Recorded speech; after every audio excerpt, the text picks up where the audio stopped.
what if the reason you can't seem to get off the couch on a Sunday has, like, absolutely nothing to do with being physically tired? Right. And what if it actually has everything to do with that, hyper-curated, super high-energy playlist you were blasting at the gym back on Tuesday? Yeah, it's wild to think about. Because today we are exploring a literal biological bank account that is operating inside your head right this very second. But instead of cash, it dictates your motivation, your focus, and even your basic ability to feel pleasure. And honestly, the scary part is that most of us are walking around constantly overdrawn and we don't even realize it. Right. It's a profound neurobiological crisis. I mean, we are fundamentally misunderstanding our own hardware. We're spending our natural drive on all the wrong things and then wondering why we just feel so empty. Exactly. So welcome to this custom-tailored deep dive into the true science of motivation. Our mission today is to completely reevaluate a molecule you've probably heard a million conflicting things about, and that is dopamine. Yeah, there are a lot of myths out there. Right. So we aren't looking at it as some simple, pleasure chemical. We are exploring it as the master biophysical currency of drive, craving, and even how you perceive the passage of time. And we're pulling from a really fascinating stack of sources for this analysis. We've got some advanced clinical neurobiology papers detailing things like G-protein coupled receptor heteromerization. Which is a mouthful, but we'll unpack it. We definitely will. And we're looking at that alongside some foundational insights from neurobiology professor Andrew Huberman. Perfect. So if you have ever felt totally burnt out on a Monday despite supposedly, relaxing all weekend. Which happens to everyone. Oh, for sure. Or if you've wondered why you can't stick to a new habit no matter how many rewards you promise yourself, well, this deep dive is going to fundamentally rewire how you approach your daily routines. I really believe it will. Okay, let's unpack this. To understand how to actually harness our motivation, I think we first have to unlearn almost everything pop culture has taught us about the so-called dopamine hit. Oh, yeah. That phrase alone, dopamine hit, it is a total myth. Really? Totally. It completely misrepresents how the brain's circuitry actually functions. Dopamine doesn't just, arrive in hits. It actually operates in two highly distinct modes. Okay, what are they? So first, you have your tonic dopamine. Think of this as your steady baseline level. The background noise. Exactly. The neurons in your brain's reward centers are constantly firing at this slow, regular background rate. It's about 3 to 8 hertz, meaning 3 to 8 times a second. Okay, so just a steady pulse. Right. And this tonic level is what governs your general everyday motivation, your posture, and just your overall baseline mood. So if we use the bank account analogy, it's the money sitting in your checking account, just keeping the lights on and making sure your baseline operations are running smoothly. That is a great way to look at it. But then you have the phasic dopamine, and these are the spikes. The hits that everyone talks about. Right. When you encounter a reward or even just anticipate something exciting or ingest a stimulant, those exact same neurons start firing at a much faster rate, typically like 12 to 20 hertz. Wow. Okay, so big jump. Yeah, and this rapid firing causes a transient spike in the dopamine concentration in your brain. But here's the biological bottleneck that basically dictates our entire lives. Lay it on me. That dopamine is released from a finite, readily releasable pool of tiny little biological vaults. They're called synaptic vesicles. Wait, finite, so they can run out. Exactly. So these vesicles are literally dumping the currency into the brain's synapses. And looking at the sources, they point out that the size of the spike depends heavily on the activity. Oh, massively. Like eating chocolate causes a 1.5 times increase above your baseline. Sex causes a 2-time increase. Right. Nicotine triggers a 2.5 times spike. And then drugs like amphetamines trigger a massive 10-time spike above baseline. Yeah, a 10-time spike. Yeah. And the problem with those massive peaks is this biological mechanism that almost everyone misses. What's that? When you experience one of those huge spikes, your baseline doesn't just neatly return to normal afterward. It drops significantly below what it was before you engaged in the activity. Below baseline. Yes. Just because those tiny vesicles are depleted. Right. You have literally spent the funds, and the vaults are just empty.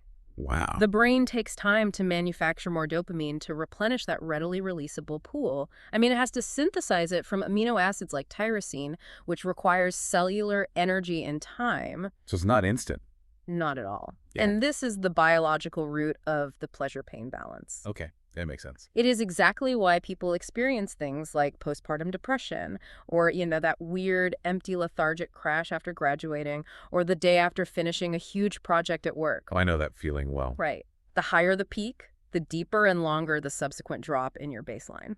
So to bring it back to that bank account analogy, if you blow all your funds on a massive impulsive purchase like that peak, your physiological checking account is actually overdrawn for the rest of the day. Or even the rest of the week. Yeah, and you're left with zero purchasing power, which basically translates to zero motivation to do anything else. Exactly. And if we connect this to the bigger picture of modern life, it explains a very specific, really widespread trap. Oh. Yeah, because every peak borrows from our baseline, we run into serious neurobiological trouble when we try to optimize every mundane moment of our day to be like highly stimulating or fun. Ah, yes, the modern danger of dopamine stack. Or double dipping, I yeah. feel like we're all guilty of this. Oh, completely. Think about a typical gym session today. I mean, people rarely just walk in, lift weights in silence, and leave. No way. Right. First, they drink a highly caffeinated, artificially sweetened pre-workout energy drink. Then they blast their favorite hyper-stimulating playlist in their noise-canceling headphones. And between every single set, they're scrolling through short-form social media videos. Yeah, that's literally everyone at my gym. They are artificially layering multiple dopamine triggers on top of a single activity.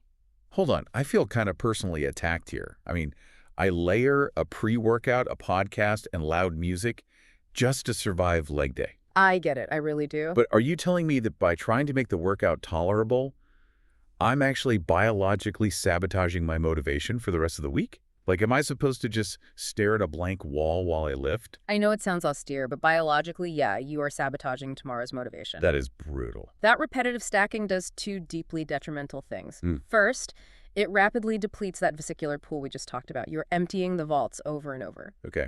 And the second thing? Second, the brain abhors a chemical imbalance. So when it senses this massive, unnatural flood of dopamine from the stacking, it tries to protect itself. How does it do that? By downregulating the postsynaptic receptors. Downregulating, okay, meaning it literally reduces the number of receptors available to catch the dopamine. Yes.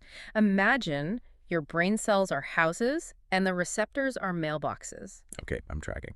If you start getting flooded with thousands of pieces of junk mail every single day, your brain's solution is to physically pull the mailboxes inside the house. Oh, wow.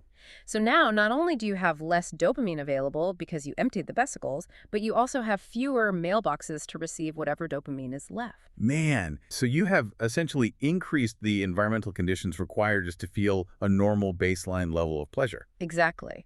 You suddenly need the neon energy drink and the loud music just to feel okay. Without them, the workout just feels agonizing. And this isn't just about the gym, right? No, this phenomenon extends far beyond just stacking stimulants.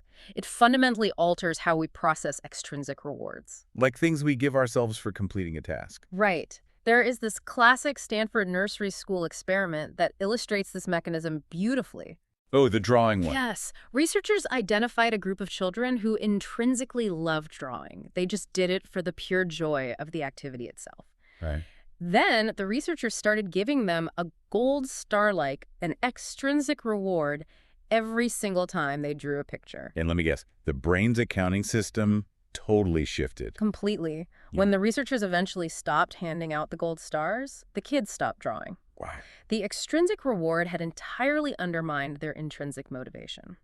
Working only for a reward at the end actually alters our neurobiological perception of time. Wait, how does a gold star change time perception? That sounds crazy. It's fascinating. When you focus solely on the reward at the finish line, your dopamine actually drops during the effort itself. Okay. And dopamine is deeply tied to our internal clock. When dopamine is low during an activity, each minute feels heavier, longer, and just more painful. Ugh, that makes so much sense. You're basically telling your brain, the drawing isn't the reward, the star is. So the brain downregulates the dopamine during the drawing phase, which extends your perception of the effort. Okay, this sounds absolutely miserable, to be completely honest. If I'm not supposed to stack energy drinks and playlists, and I shouldn't rely on gold stars or like a cheat meal at the end of a hard week to motivate me. I know, that sounds bleak. Yeah. What am I supposed to do? Is there any way to enhance our motivation without just bankrupting our baseline entirely? There is a way out. but it requires understanding a fascinating molecular exception to the rule. Okay, I'm listening. We don't have to suffer in total silence, because one of our most common daily stimulants interacts with this system in a uniquely brilliant way. Wait, are you talking about caffeine? Yes, caffeine. But caffeine is the stimulant, so why doesn't it squeeze those dopamine vesicles dry and crash our baseline the way, amphetamines or synthetic drugs do? It's all about the mechanism. Drugs like amphetamines force a massive presynaptic spike. They chemically rupture those tiny vesicles, dumping massive amounts of dopamine into the synapse all at once. Which causes the crash. Right, which causes that terrible crash and downregulates the receptors. But caffeine does not cause a spike in presynaptic dopamine release. It doesn't. No. Instead, it acts via this kind of macromolecular magic on something called G-protein-coupled receptor heteromers. Okay, GPCR heteromerization. Let's unpack that because it sounds incredibly dense. It does, but the mechanism is actually quite elegant.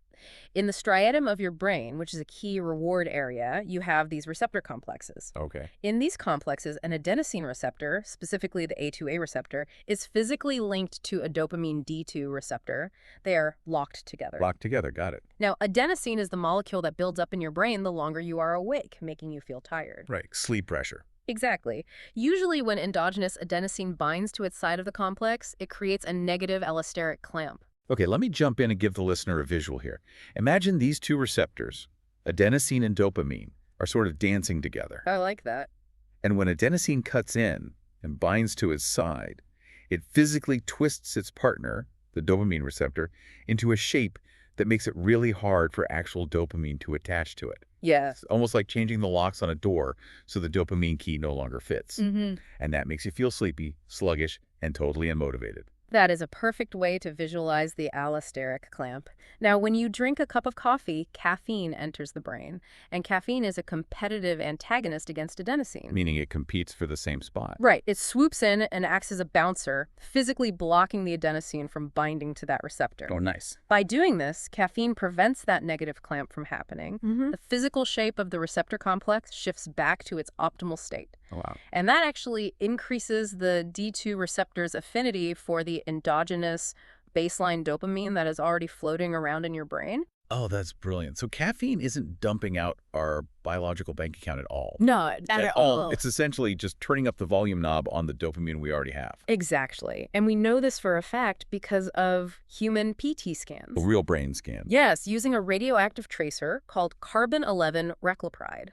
This tracer is designed to basically compete with dopamine to bind to receptors. Okay. If caffeine dumped a ton of new dopamine into the synapse, like cocaine does, the tracer would get blocked by all that new dopamine and the scan signal would drop. Makes sense.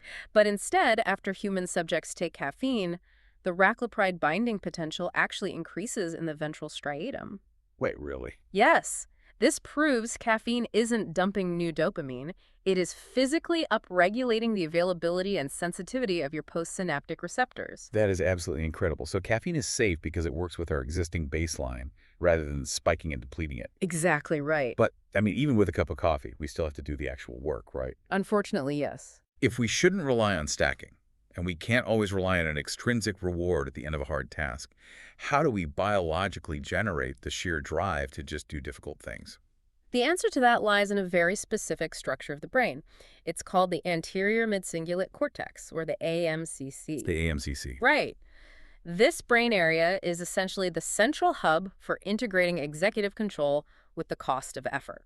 Meaning it weighs how hard something is. Yes, it looks at a task, calculates exactly how hard and painful it is going to be, and generates the forward momentum to push through it. Looking at the sources, they point out that the neuroplasticity of the AMCC is just astonishing. Like when people actively engage in challenging tasks that they specifically do not want to do, this area of the brain physically increases in volume on MRI scans. It literally structurally grows like a muscle undergoing hypertrophy. That is wild. It is. And this phenomenon is highly pronounced in what researchers call superagers. Who are they? They're elderly individuals who maintain the sharp cognitive performance of a middle-aged adult. And their secret isn't just genetics. It's a lifelong habit of voluntarily pursuing demanding physical and mental challenges. So they just keep doing hard things. Exactly. Conversely, in individuals who default to apathy or who constantly choose chronic comfort, the AMCC actually shrinks. It shrinks. Man, so it sounds like the AMCC is sort of like the suspension system on an off-road truck. Okay, how so?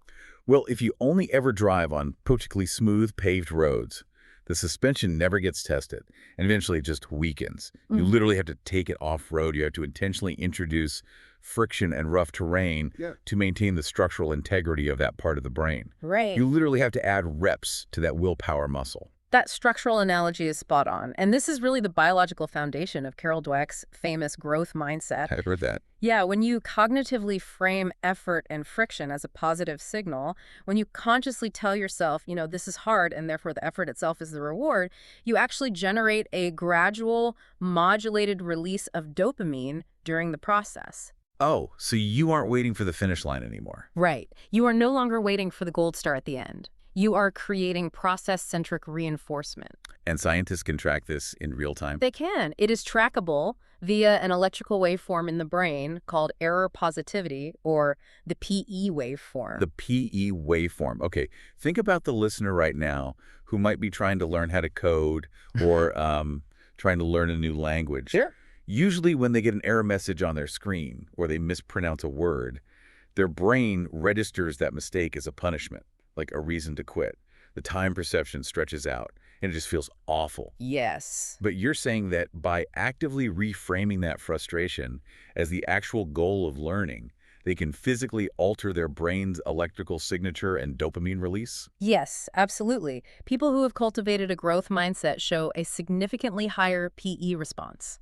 Their brain actively allocates conscious attention to mistakes and friction. That is so powerful. Instead of treating the error as a punishment that depletes dopamine, the brain treats the friction as a positive feedback loop for learning, releasing a slow, steady drip of dopamine that keeps them engaged. Which kind of brings us to a bit of a biological catch-22, doesn't it? How do you mean? Well, if the AMCC only grows when we do things we hate, but doing things we hate usually requires us to spend our dopamine baseline to get through them, how do we stress the system to build the willpower muscle without just bankrupting the vesicle pool? Ah, I see. Like, we need a practical, physiological way to voluntarily do something that sucks to build that AMCC while safely raising our dopamine baseline. Right. Well, the most heavily researched method for achieving this exact balance is a form of hormesis, specifically deliberate cold water immersion. Oh, cold plunges. I mean, a lot of people see cold plunges all over social media and assume it's just some wellness fad. But the clinical data in these sources is undeniable. The data is striking. There's a landmark clinical study by Stramick and colleagues where they submerged participants in water that was 14 degrees Celsius, which is about 57 degrees Fahrenheit. That is chilly. Oh, it's very cold. And the physiological response was staggering. The cold water triggered a massive 530% increase in plasma noradrenaline Whoa. and a 250% increase in dopamine. Wait, a 250% increase? That rivals the spike you get from nicotine or cocaine? It does. But here is the mechanism I really need you to explain. Unlike a drug spike, the sources say this dopamine increase was sustained for over 2 hours without a crash. Yes, over 2 hours. If huge peaks are supposed to deplete our vesicles and crash our baseline, why doesn't cold water bankrupt the biological bank account? It all comes down to how the dopamine is released. Remember, amphetamines force the vesicles to violently rupture and dump everything into the synapse at once. Right. Cold water operates via systemic sympathetic nervous system activation, driven by the temperature receptors in the skin. Okay, so it's a different pathway. Exactly. The brain synthesizes and releases dopamine at a steady, highly elevated rate over a long period. But crucially, it does this without triggering the severe stress panic cascade. Really? Even though it's freezing? Yes. The researchers noted that the HPA axis distress markers, specifically the stress hormone cortisol, actually tended to decrease or remain stable during the cold exposure. Oh, that's the key. So Yeah. because you aren't violently squeezing the readily releasable pool dry, and because your cortisol is stable, you get all the intense alertness from the noradrenaline and the massive mood elevation from the dopamine, but without the severe vesicular depletion that causes a crash. Exactly. You are genuinely elevating the baseline itself rather than just borrowing against tomorrow's funds for a quick peak today. And this is where you can perfectly apply the growth mindset to build the AMCC. I mean, when you step into that cold water, every single cell in your body is screaming at you to get out. Oh, it's pure friction. Right.